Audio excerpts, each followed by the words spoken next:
에베소서 2장 14절부터 16절까지 읽겠습니다. 시작.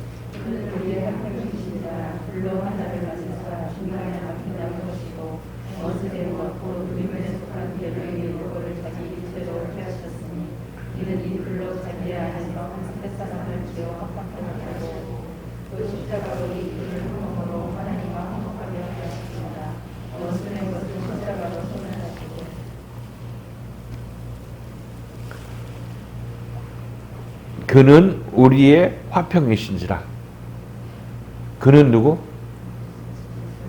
예수 그리스도를 얘기하는 거죠. 예수 그리스도는 우리의 화평. 이 의미도 예수님께서 애초에 오신 의미를 알아야 이 화평이 어떤 의미의 화평인지를 우리가 알 수가 있는 겁니다. 우리는 흔히 생각할 때 예수가 와서 이 곰과 내 마음에 평강을 주시는 분, 이렇게 생각하고 있는 거죠. 그죠? 육신적으로 이렇게 생각하는 거예요. 육에 속한 우리이기 때문에. 그 마음이 괴로울 때 이 교회 와서 이제 기도했으니까 마음에 평강을 얻고 간다. 주님 감사합니다 하고 가죠. 뭐 그게 나쁘다는 게 아니라, 그게 지금 여기서 예수는 우리의 화평이시라 이렇게 얘기했을 때, 그는 우리의 화평이시다 얘기했을 때 그런 종류의 화평을 얘기하는 것이 아니라는 겁니다. 왜냐하면 그거는 내 마음이 섭섭하고 서운하고 한 그런 마음, 슬픈 마음이 있을 때, 그래서 위로받는 건 당연히 예수님께서도 하시죠. 그걸 안 한다는 얘기가 아니라 그게 예수의 본래 목적이 아니라는 겁니다. 예수께서 이 땅에 오신 이유가 뭐예요? 그러니까 한마디로 얘기하면,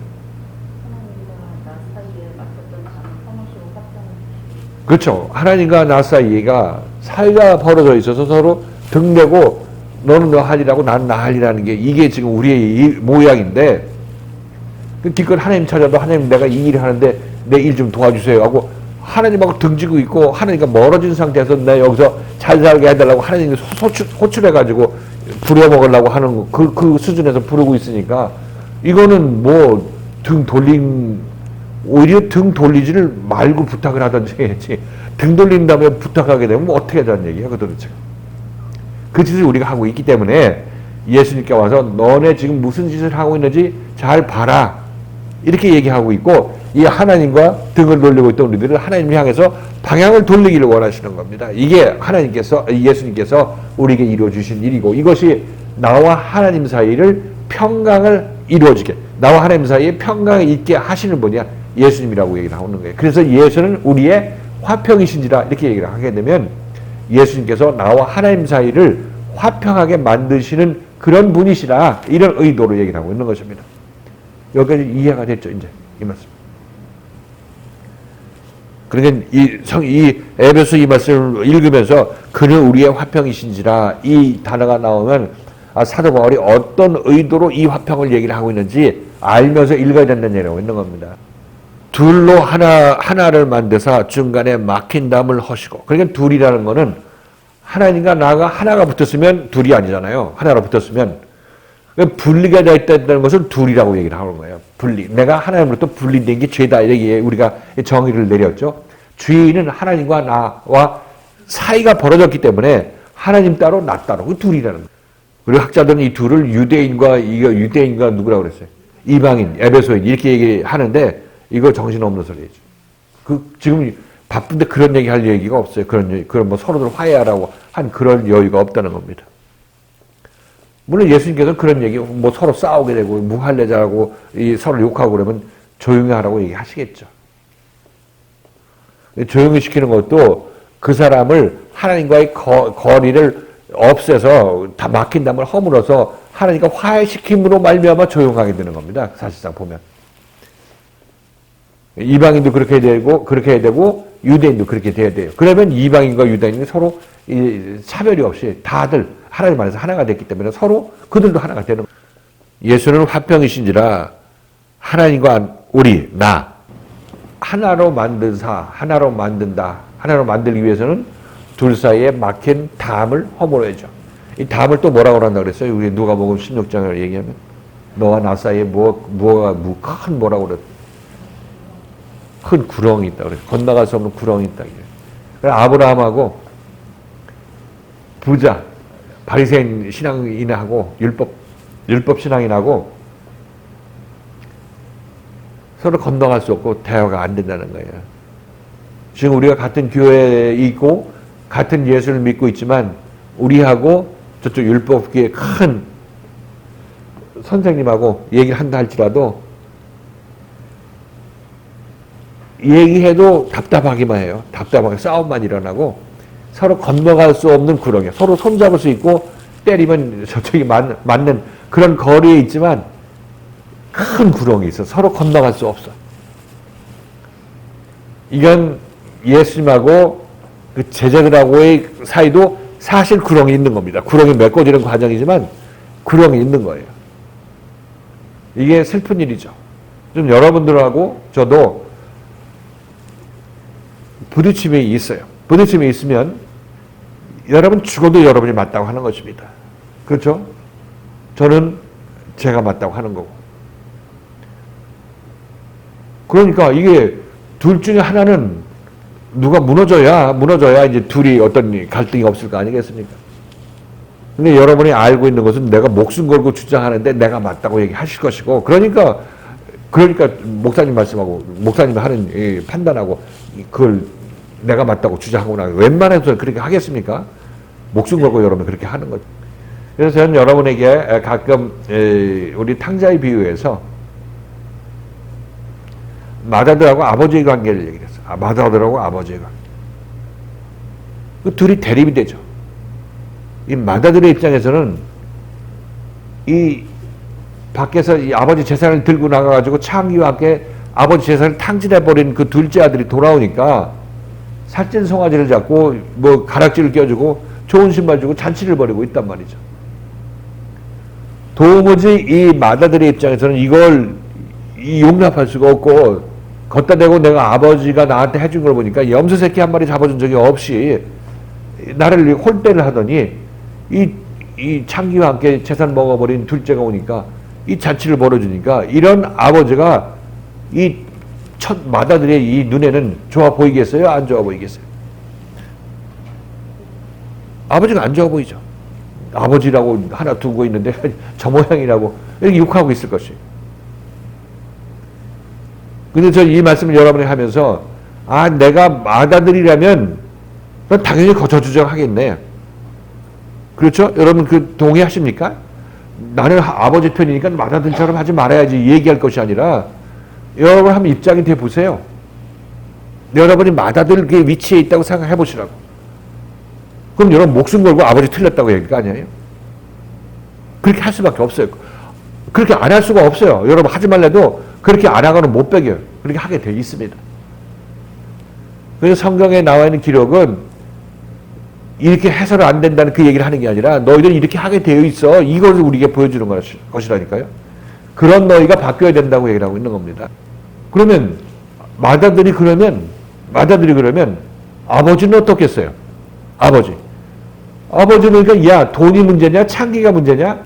내 둘째가 살아 돌아왔어. 그 몇 년 동안 거기 나가 있다가 몇십 년 동안 나가 있다가 살아 돌아왔어. 아버지 입장에서는 창기가 놀아먹은 건 문제도 안 되고 돈이 없어진 건 문제가 안 되는 겁니다. 생명 하나가 살아왔으니까. 아들이 하나 살아 돌아왔으니까. 그래서 아버지는 절대 마다들한테 타협을 할 수가 없죠. 마다들이 죽는다고 나동 걸고 밖에 나가도 어쩔 수가 없는 겁니다. 어떻게? 생명 하나가 살아왔는데 그걸 어떻게 다시 나가라고 할 수도 없는 거고, 어떻게 아버지는 당연히 아버지로서 할 일을 하는 거고, 마다들은 마다들로서 할 수 있는 최대치를 하는 겁니다. 그게. 그래서 둘 사이는 아버지가 변할 일은 없죠. 아버지의 생각이 바뀔 일은 없는 것입니다. 바뀌려면 마다들이 아버지의 마음을 이해할 수 있는, 생명을 이해할 수 있는 사람으로 자라나야 되는 것. 이것이 하나 유일한 길이에요. 그렇게 되면 마다들도 나중에 자라면 아버지가 했던 얘기를 자기 입으로 하게 될 거예요. 생명을 몰랐던 자기 자신이 그냥 사망의 세상에 빠져서 돈 많고 돈 적은 거, 내가 이 창기와 함께 놀아나지 않은 거, 이것 갖고 자기 자랑을 하고 그것을 자기 가치 기준으로 삼았는데, 그거는 아버지 입장에서 볼 때는 생명의 기준으로 보는 것이 그게 가장 마땅한 거지. 이것들은 전부 한시적인 것이고 이 세상의 어떤 가치인 것이고 전부 놓고 가야 될 가치의 한 가치 중에 하나에 불과하다고 아버지는 얘기하고 있는 것입니다. 그 둘의 차이가 뭐냐면 아버지는 생명을 얘기하는 거고 이 마다들은 그냥 이 세상 소유, 물건 이것을 얘기를 하고 있다는 것입니다. 생명과 아무런 상관이 없는 거. 여러분들 생명을 위해서 지금 하루를 보내십니까? 아니면 세상 일을 하면서 보내십니까? 이거 잘 생각하셔야 되죠. 생명을 위해서 일하는 것은 제가 여러 번 말씀드렸던 대로 이 말씀에 관심을 가지고 열심히 해서 따라 나서는 것. 이것이 생명을 소중하게 생각하는 아버지의 마음에 동참하는 것이 동참하는 여러분의 의사표현인 것이고 그렇지 않고 일하고 뭐 일 열심히 하고 깨끗한 도덕적인 삶을 살고 하는 거 그거는 아버지와 상관없이 여러분들이 세상 썩을 것을 위해서 인생 투자하는 것에 불과한 것입니다. 그렇게 해서는 여러분이 크지 않죠. 여러분 아버지 마음을 이해할 수가 없어요. 그렇게 살아서는. 아버지 마음을 이해하려면 와서 말씀 듣고 점차 아버지의 생명을 가진 사람으로 바뀌어져 나가야 되고 아버지하고 나하고 서로 생각의 차이가 있는 것을 이 말씀을 듣고 점점 바꾸어져 나가야 돼요. 여러분 생각이 바뀌는 수밖에 없어요. 왜냐면 아버지 생각은 바뀔 리가 없는 거죠. 그냥 그게 진리인데 그 진리를 왜 바꿔요? 그래서 그 집안의 불화로 마다들은 집안의 불화라기보다 아버지의 뜻을 이해하지 못했기 때문에 마다들은 밖으로 나갔어요. 집으로 들어와도 뭐 안 들어오잖아요. 그리고 집으로 돌아오라고 했다는 그 사실은 기억하십니까? 아버지가 나와서 권한데 들어가자고 권했다고 얘기하잖아요. 근데 둘째는 성질밖에 나는 게 없어. 가진 게 성질밖에 없어요. 성질 내고서 내가 어떻게 저길 들어가냐고. 들어가면 더 괴로워. 그 마다들은. 지금 우리 잘 생각해 봅시다. 지금 생각해 보면 마다들이 아버지의 마음을 이해해야 되겠어요? 아니면 아버지가 마다들아 너가 한번 참아라 하면서 걔를 달래서 데려와야 되겠어요? 어느 게 맞는 거예요? 마다들아 참고 들어와라고 했잖아요. 아직 마다는 들어올 수가 없잖아요. 마다들이 아버지의 생명을 받는 것, 제대로 된 생명을 받는 것, 아버지의 마음과 한 마음, 벽을 허물고 아버지와의 마음이 합쳐지는 것, 이렇게 됐을 때 이는 아버지가 할 일을 하는 거고 그때 이 아버지는 아들한테 모든 것을 다 마다들한테 다 맡기는 겁니다. 거기 딴 자식이 또 나갔던 자식이 있으면 그 돌아왔을 때 잔치는 이제 그때 마다들이 회개한 마다들이 도맡아서 하게 되어 있어요. 아버지의 뜻을 받아서. 이게 우리가 가야 될 길이라는 사실인 거예요. 이게. 그리고 지금 우리가 그 길로 인도함 받고 있는 거고 우리가 어디로 가는지 모른다면 그 하나님 마음과 하나 되기 위해서 이 길 따라 나서고 있는 것입니다. 여기서 신앙생활하고 있는 것이에요. 맡긴 다음이라는 것은 아버지의 마음과 내 마음이 틀리다.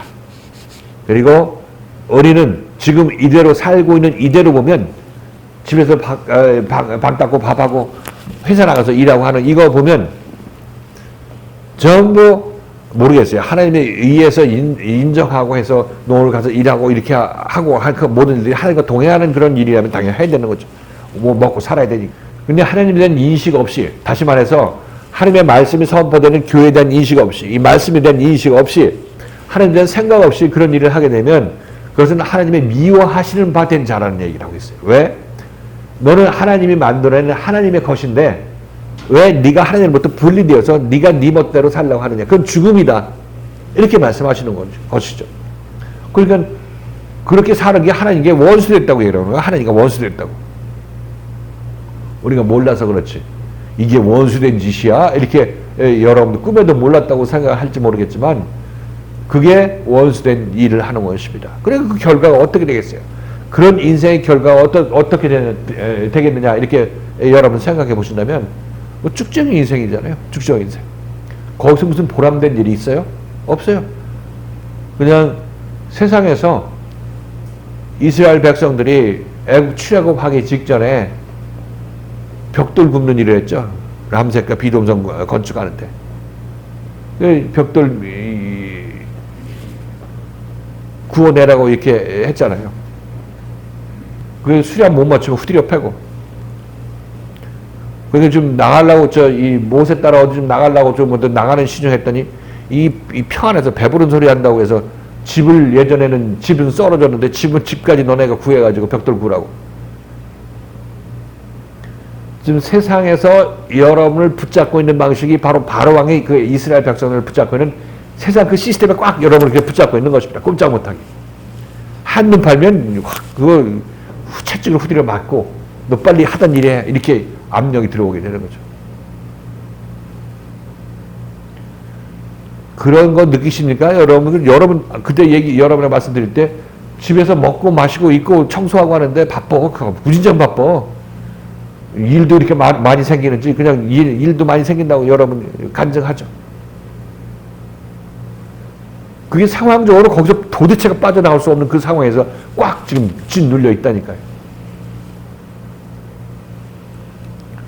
그렇게 살아서 천국 가면 얼마나 좋겠어요. 하나님께서 좋아하는 일을 하면 너 열심히 방 닦았으니까 내가 너 하늘 높은 깨끗한 집 줄게 뭐 이렇게 말씀하셨으면 얼마나 좋겠어요. 그런 방 안 주니까 여러분들 하나님 성질나가지고 바깥 어두운 곳으로 나가게 되는 거예요. 그러니까 그렇게 여러분들이 하나님께서 기뻐하시리라고 생각하고 세상 일 열심히 한 사람이 하나도 인정 못 받을 때 성질나가지고 하나님 집에 같이 거하지 못하게 된다니까요. 그것 때문에, 그 생각 때문에. 그래서 우리들은 이 말씀을 듣고 집에 있든지 어디 있든지 누차에 걸쳐서 얘기를 하고 있죠. 교회 중심적인 생각, 들은 말씀에 대해서 또 내가 어떻게 상고해야 될 내용이 있는지에도 생각하고 생각이 깨어 있어야 되는 거예요. 깨어 있어야 되는 거예요. 들은 말씀에 대해서. 여기 들었으니까 난 들어주는 의무를 다 했으니까 난 집에 가자마자 이제 세상 일에 팍 빠진다. 이렇게 하게 되면 하나님이 교회만 있고 자기 집에는 없어지는 그런 하나님을 자기 자신이 섬기는 거니까 그건 자기가 만든 하나님이 그렇죠. 참 하나님은 여기도 계시고 저기도 계시니까 그 하나님을 인정하면서 여러분이 움직여야 되는 것입니다. 그리고 그 하나님이 가장 여러분에게 명확하게 하실 말씀 하시는 것이 여기고. 그죠? 한국말로 얘기해주고 또 목청 높여서 얘기하고 좋은 사람 일어나라고 얘기하면서 얘기하고 그러니까 얼마나 더 친절하게 얘기하죠. 하나님께서. 잘 생각해 보세요. 여러분들이 지금 이 말씀 안 들으면 여기서 제시받는 빛의 조명을 받지 않는다면 여러분 스스로가 여러분에게 후레쉬 비치고 어디 갈 그런 빛도 없는 사람들인데 어떻게 하겠어요? 그래서 잘 생각해 보세요. 하나님께서 여러분들이 세상적으로 복받는 게 여러분 좀 급선무고 우선 급한 일이니까 그것도 뭐 하나님의 손에 달린 겁니다. 하나님의 손에. 이 얘기를 몇 번이나 수천 번, 수만 번 이렇게 반복하지만 진리니까 다시 얘기를 하게 되는 거죠. 또 여러분이 안 들으니까 또 다시 얘기하게 되는 거고. 그래서 세상 일이 안 되면 이거 하나님과 나의 관계가 문제가 있어서 하나님께서 메시지를 보내시는 거구나 하는 것을 아셔야 돼요. 그거 먼저.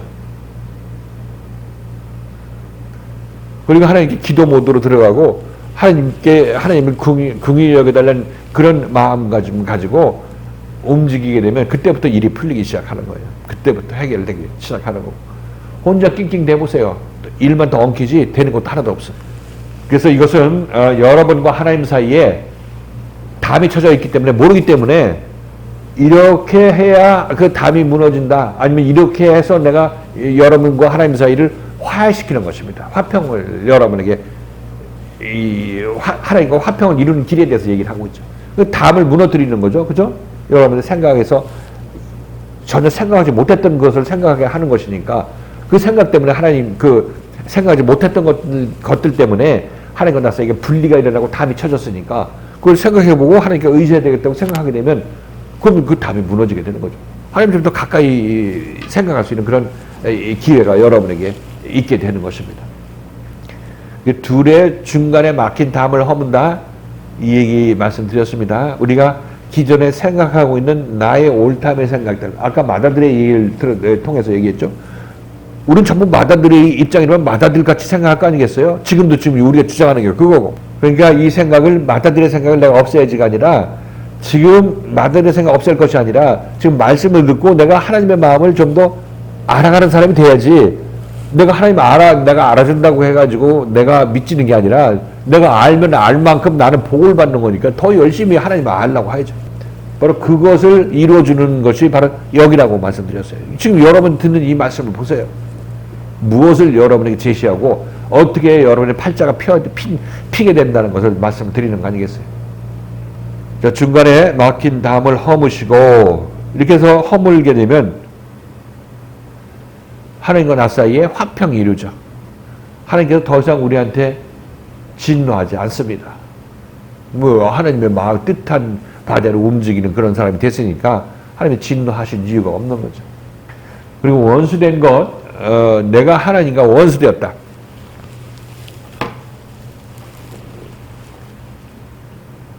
이 얘기는 욥의 경우를 들어서 여러분에게 말씀드렸죠. 욥은 동방의 의인으로서 하나님께서 자랑하셨어요. 이 사단아 봐라, 이 욥과 같이 의로운 사람도 봤느냐?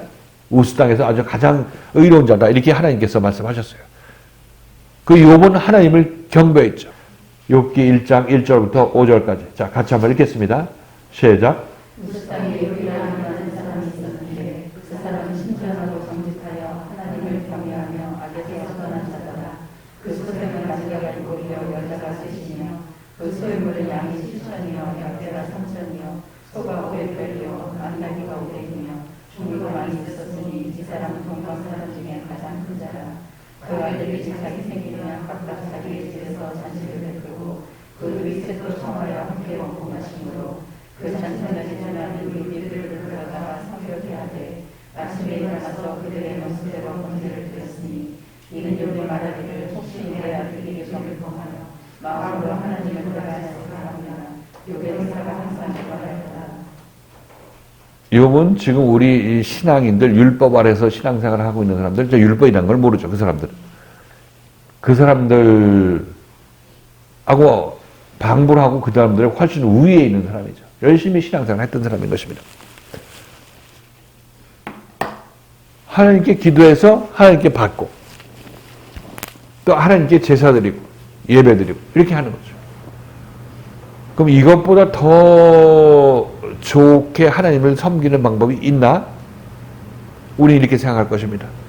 그리고 기존의 교회에서 그 믿음 좋은 신앙인을 만들어내는 것은 이런 욥과 같은 신앙인을 만드는 것이에요. 욥의 발끝에도 미치지 못하지만 하여튼 그런 사람으로 만들어가지고 그 사람들은 믿음이 좋다 이렇게 얘기를 하고 있죠.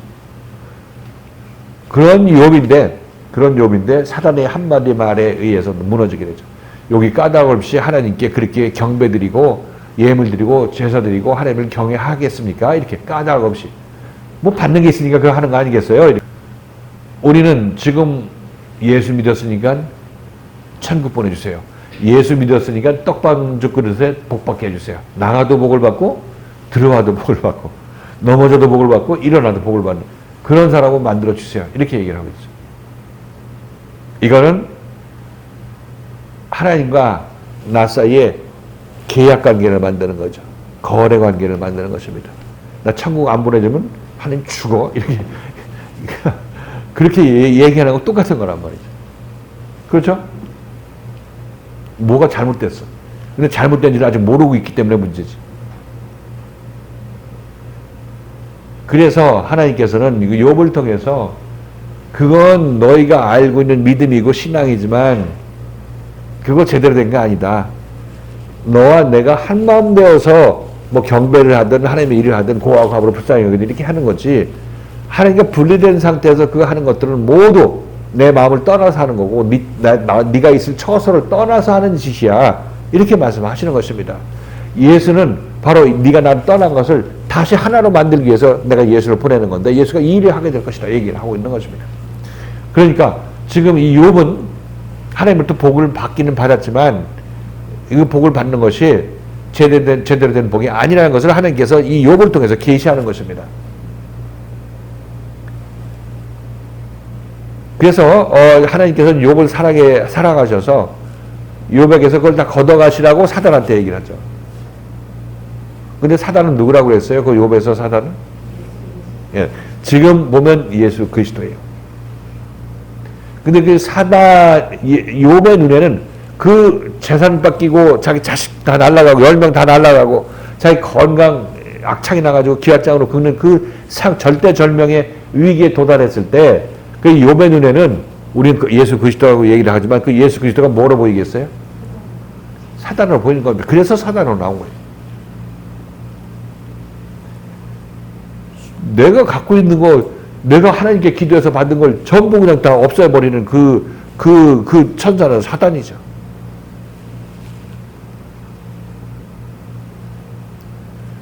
그래서 그걸 원망하고 마음속에 담고 투덜거리고 하나님을 원망하고 정말 옆에서 부인이 하나님을 욕하고 죽으라 이렇게 이 얘기까지 들었을 때 듣고서도 그나마 욥은 견뎌냈고 하나님께 불평불만하면서도 겪어 나가서 결국 나중에는 이제 하나님께서 그 모든 것이 다 지난 다음에 욥에게 깨달아지는 기회를 주시죠. 친구들을 보내서 다 뒤집어 놓고 또 나중에 엘리우를 보내서 이제 더 이제 하나님의 가까운 얘기를 더 하게 하심으로 말미암아 욥이 점점 깨닫게 되었습니다. 나중에 다 깨닫고 나서 하나님께서 나타나셨을 때 그때 다 깨달은 얘기를 하게 되죠.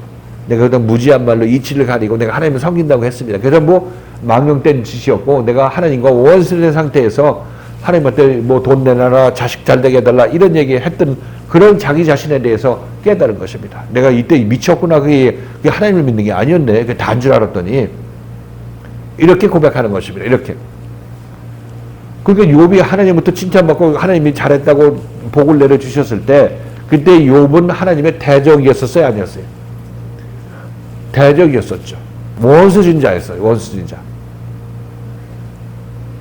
원수진자인데 원수진자를 모르고 계속해서 그 일을 하려고 그랬죠. 기도하고 응답받고 기도하고 필요한 거 받고 이렇게 하려고 했던 것입니다. 그런데 하나님께서 누굴 보냈냐면 사단으로 명명된 이름표를 달려진 예수 그리스도를 보낸 것입니다. 땅을 두루 돌아다닌 그 사단이라고 얘기를 하고 있잖아요.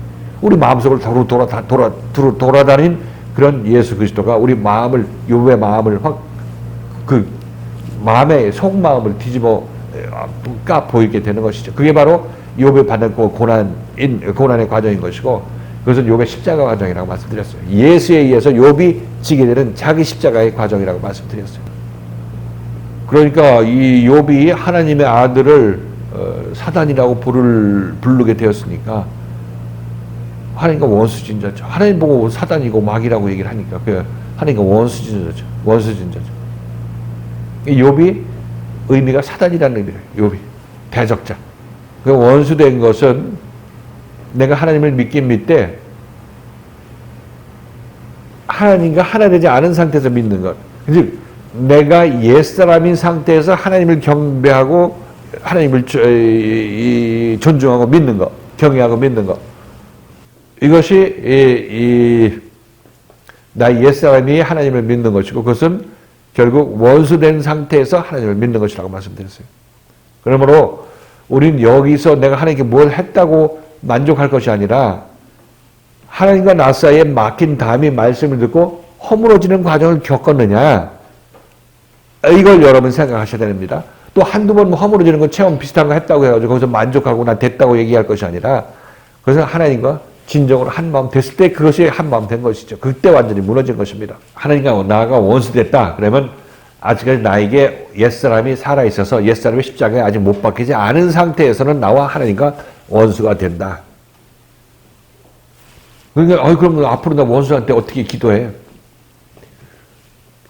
기도하지 마세요. 기도하지 않고 그냥 혼자 거기서 수고하고 무거운 짐 지자고 꼬꾸라칠 때까지 그때서 입에서 그때는 나올 걸 하나님 제가 잘못했습니다. 이거 아주 교만해서 기도 안 하는 거예요, 사실상. 지금 여기서는 기도하지 말라는 얘기가 아니라 자기 자신 안에서 하나님과 어디서 어그러졌는지 마음이 맞지 않는지에 대해서 이 말씀을 잘 듣고 그것을 고쳐나가라고 얘기를 하고 있는 것입니다. 제가 그런 보는 눈이 없어가지고 듣는 눈 귀가 없어가지고 못 듣고 못 보고 못 듣는데 그래서 귀가 열리게 하고 그 말씀을 사모하는 마음 갖게 하고 정말 여러분이 원하면 그걸 왜 안 해주시겠어요? 그거 하나님께서 바라는 바인데 할 마음이 없고 그냥 건성으로 기도하니까 안 듣는 거죠. 자, 그래서 원수된 것은 내가 옛사람이 살아있을 때 그리고 옛사람이 살아있을 때 성경 말씀을 읽을 때 성경 말씀을 하나님의 참다운 말씀을 율법으로 읽는다 그랬죠. 내가 편한 대로 읽는다 그랬죠. 하나님의 말씀을 하나님 말씀 그대로 생명으로 읽지 못하는 우리들을 예수님께서 데리고 십자가에서 못 박는 것입니다. 그러니까 못 박는 거는 우리 옛사람을 못 박는 거고 옛사람이 못 박히니까 원수된 것이 못 박히는 것이고 또 이 원수된 눈으로 성경을 읽는 우리 눈이 못 박히니까 율법도 같이 성경을 왜곡해서 읽는 내 눈도 같이 십자가에 못 박히는 것입니다. 율법을 폐한다는 얘기가 나 옛사람이 십자가에 못 박혔을 때 율법이 폐해지는 거예요. 더 이상 내가 내가 펴는 대로 하나님의 말씀을 읽는 내 눈이 빠져나가기 때문에 이때 우리들은 우리 나에게서 그 십자가에 못 박힌 옛사람 십자가에 못 박힌 사람 그 안에서 그 사람에게는 더 이상 이 하나님의 생명의 말씀이 성경 말씀이 하나님의 율법으로 보이지 않는 것입니다. 율법이라는 얘기는 하나님께서 내가 지켜야 될 명령으로 들리지 않는다는 것입니다. 하나님의 생명으로 보게 되는 거죠. 그러니까 의문에 속한 율법을 폐하했다는 얘기는 결국 누구를 폐했다는 얘기냐면 그 율법을 읽는 주체가 있을 거 아니에요. 그 율법은 혼자 율법이라고 하면 되나요? 그 읽는 사람이 있어야 되는 거니까 읽는 사람 없이는 법이 아닌 거예요. 법이 아니. 아니 떡반죽 끓여도 복을 받고 나가도 복을 받고 들어가도 복을 받는다는 이 얘기를 내 편은 대로 읽는 내가 죽으면 그 눈이 빠져나가면 그렇게 읽는 눈이 빠져나갔으니까 죽었으니까 그 성경을 앞으로 어떻게 읽겠어요? 생명의 말씀을 읽을 거 아니겠어요? 내가. 그러면 나에게 있어서 적어도 나 옛사람 십자가에 못 박혀 죽었으니까 율법을 폐하진 거지. 율법이 십자가에 못 박힌 거지. 의문에 속한 것이 십자가에 못 박힌 것이라고 얘기하고 있습니다. 이거는 우리 다음 시간에 좀 더 살펴보겠지만 이 원수된 것, 옛사람을 놓고 얘기해서 하나님과 떨어진 나, 그것이 하나님과 원수된 상태에 있는 나라고 얘기를 하고 있어요. 이 원수된 것을 없애려면 의문에 속한 것을 뭐라고 했죠? 의문에 속한 것을 육체로 폐했다고, 육체로, 그죠? 예수님의 육체로 폐했다고 얘기를 하고 있어요. 그러니까 의문에 속한 것이라는 것은 결국 의문에 속한 것이라는 것이 그냥 객관적으로 남아있는 게 아니에요. 우리 밖에 그냥 있는 게 아니에요.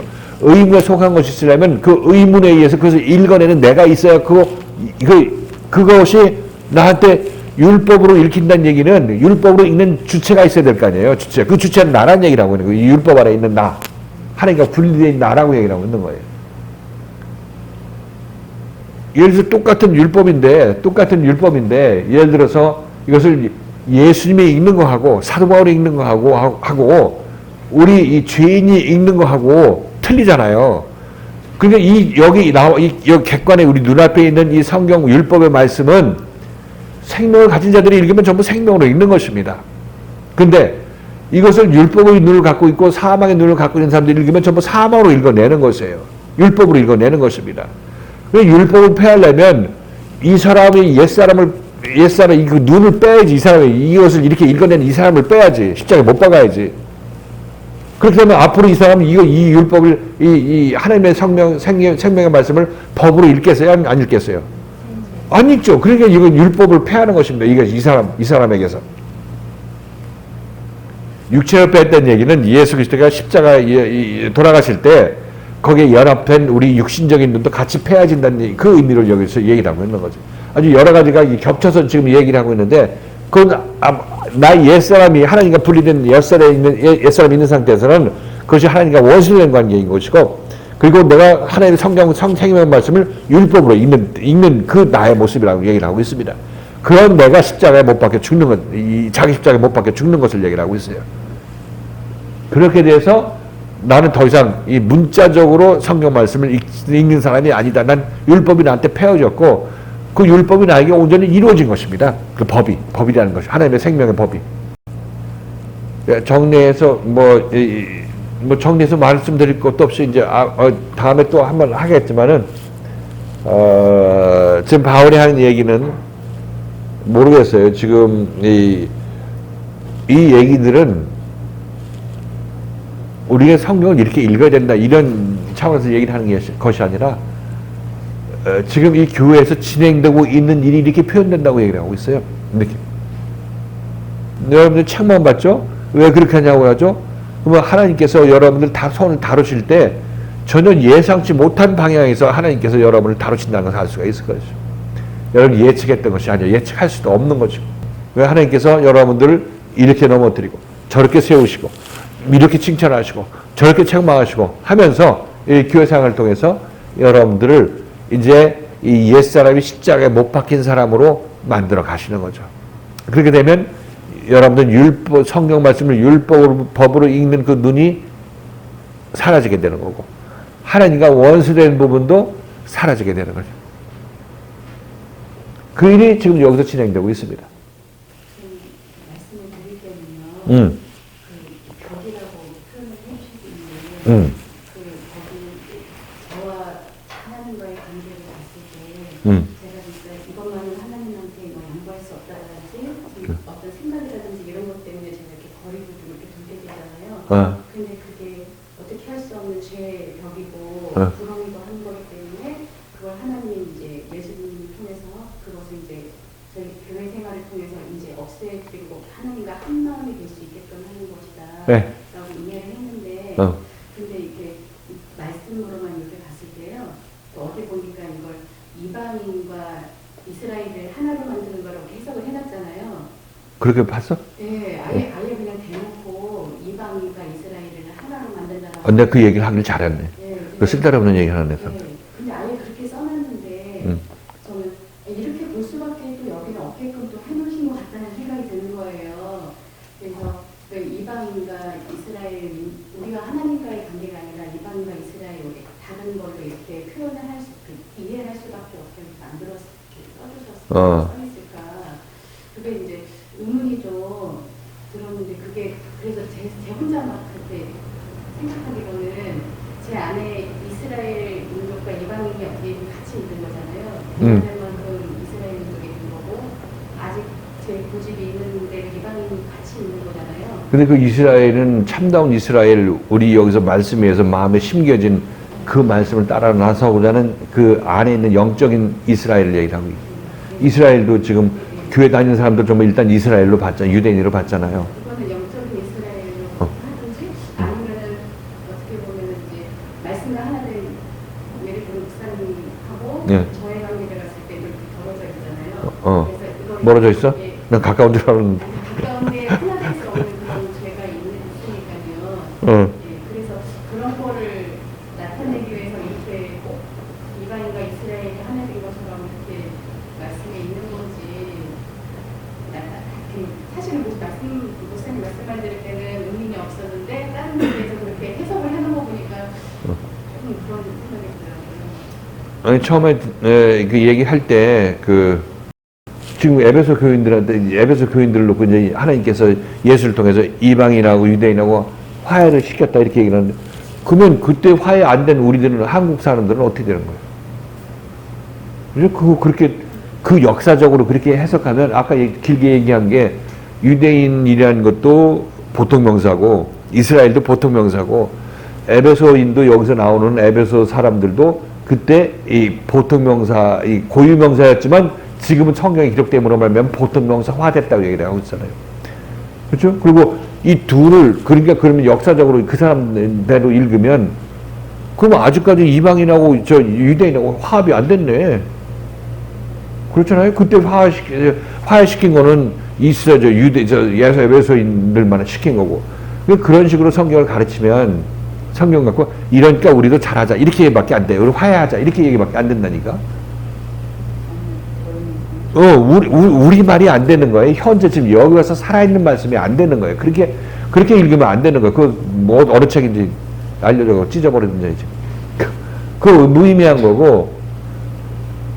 또 그게 얘기하지만 이 둘 사이를 너네들이 참 행복하고 잘 살게 위해서 내가 십자가에 죽노라 이런 식으로 예수께서 죽은 게 아니죠. 예수는 나를 하나님과 화목시키기 위해서 십자가에 돌아가신 거고 그건 실제로 나에게 지금 일어나야 되는 일인 거고. 근데 지금 집사님이 얘기하는 거는 자기 내면에서 어떤 누구를 화해시킨다는 그런 의미로 얘기를 하는 거예요? 육신적으로 보면 저희에게는 의미가 없으니까요. 또 저희 쪽에서는 또 영적인 의미로 해석을 해야 되는 거잖아요. 그래서 해석이 안 되면 그냥 가만히 있고 의무감에서 하는 건 아니죠.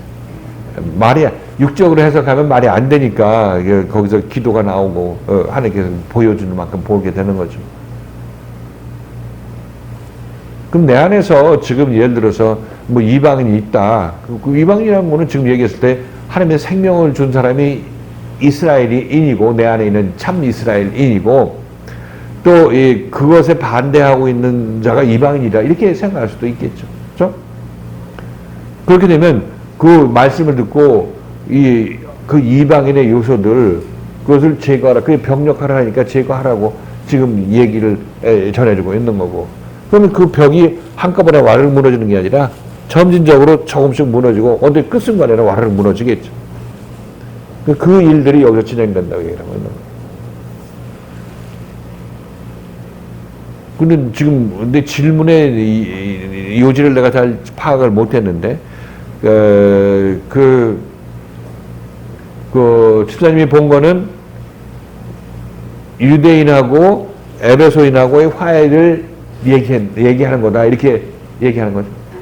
성경에서는 그렇게 하는 것처럼 써 있는데 실제로 제가 볼 때는 아니 거기서 지금 어떻게 읽은 거는 그렇다는 얘기. 읽은 거에는 유대인하고 이방인들하고 화해시키려고 예수님 들어가서 아니 우리는 그러니까 어떻게 생각해 본인은 그러면? 저는 이게 이제 영적인 이스라엘 그리고 저에게 새 생명이 들어왔다면 그게 영적인 이스라엘인 거고 이방인이라면 아직 강남되지 않은 저그 옛사람의 집도 있고 이 둘이 저 안에 있는데 이것이 예수에 의해서 이제 하나 되는데 하나 되는 게 생긴 게 아니라 예수의 생명에 의해서 생명 있는 자로 이제 죽어야 될 자는 죽고 생명이 하나 되는 거 생명으로 그렇게 변해야 된다. 근데 처음 시작할 때는 자기 자신이 어떤 말씀과 이게 어떤 거리를 두고 있다는 그런 그 얘기를 하면서 얘기를 해가지고 난 그 질문의 초점이 그러니까 그게 우리 내면으로 적용하면 그게 그것도 맞지 않느냐 이런 얘기를 하고 있는 거죠.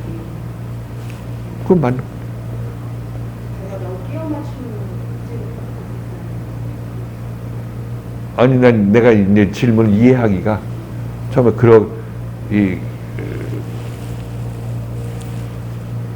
처음에 원수된 자를 했을 때는 지금 교회에서 제가 교회 생활을 하고 열심히 내긴 하지만 그래도 아직 하나님 찾아내지 못한 부분이 머리에 있는 그런 것들이 원수된 자라고 표현할 수밖에 없는 거잖아요. 그렇게 표현하셨나 보다. 그래서 실제로 제가 그런 게 있으니까 그렇구나라고 말씀드렸어요. 네, 우리가 완전히 하나님과 하나 되어서 이제 장성한 자가 되기 전까지는 아직까지 내가 이 세상적인 생각이 있으니까 지금 이 얘기도 하는 거죠.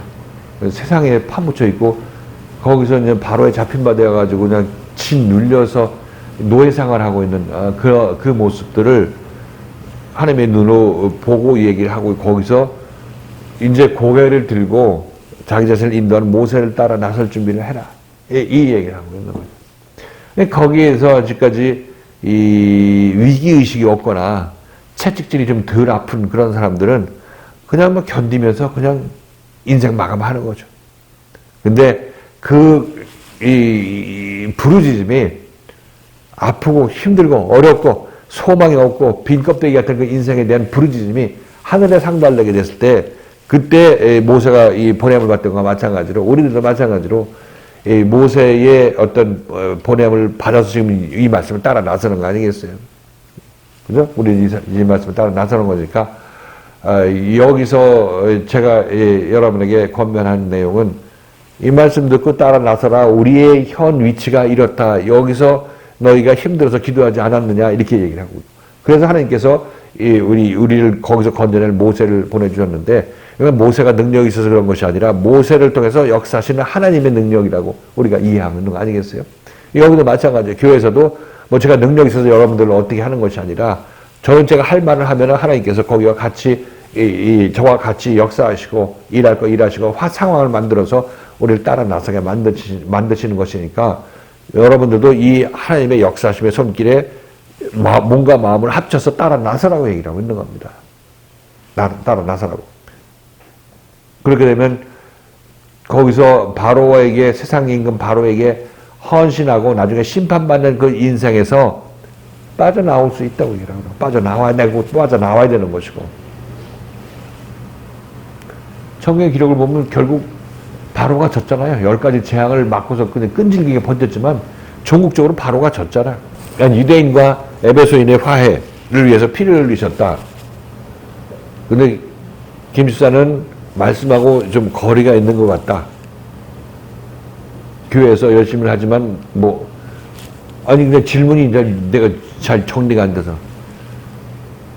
먼저 말씀드린 내용은 목사님께서 설명해 주신 주일 말씀을 제가 그렇게 이해했다고 말씀드렸던 거고요. 그리고 그 다음에 어떤 딱 다른 성경에서 해석된 부분을 봤더니 이방인과 유대인과의 사이라고 했는데 그것이 우리 마음속에 있는 건 아니겠는가 이렇게 얘기해. 성경에서는 그렇게 또 볼 수밖에 없겠다고 써주신 것 같은 거예요.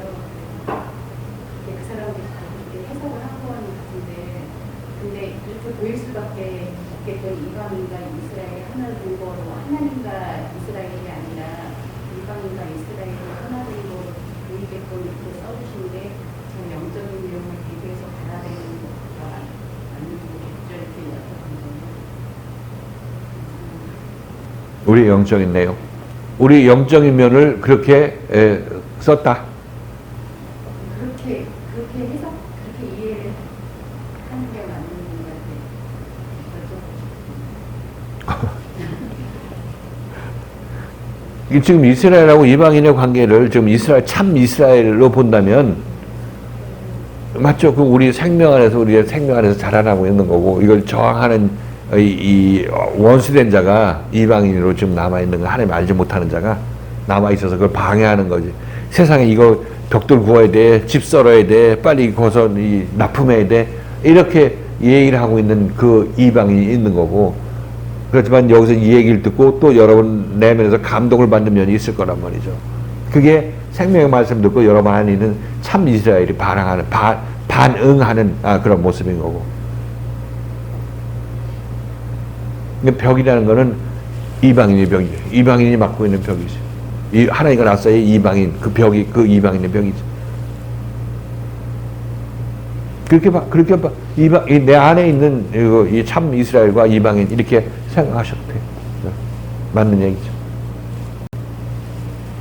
근데 의견은 그러니까 집사님 의견은 딴 데서 본 얘기가 맞는 것 같으니까 그게 맞는다는 얘기를 하고 싶은 거예요? 아니면 여기서 하는 얘기가 맞는 거라고 생각해요? 여기서 하는 얘기가 한번 둘이 그 논지를 비교해봐요. 그 토론을 어느 얘기가 맞는 것인지 맞을 것 같은지. 당연히 좀 전에 말씀해 주셨지만 예전에 이방인과 이스라엘 민족의 화해를 다뤘다는 게 우리에게 아무런 의미가 없는 거고 지금도 아직 화해를 못한 건데 무슨 의미가 있겠느냐라고 말씀해 주신 게 맞는 거고 영적인 것을 얘기하는 게 맞는 거고 제가 다른 데서 해석한 부분도 제가 헷갈려서 조금 나서도 모르게 다 보고 뭐 거기서 반론 있으면 읽어서 얘기하세요. 뭐 반론하기 위한 반론이 아니라 자기 믿음이 어떻게 흔들리거나 어떤 의혹이 있으면 얘기하세요.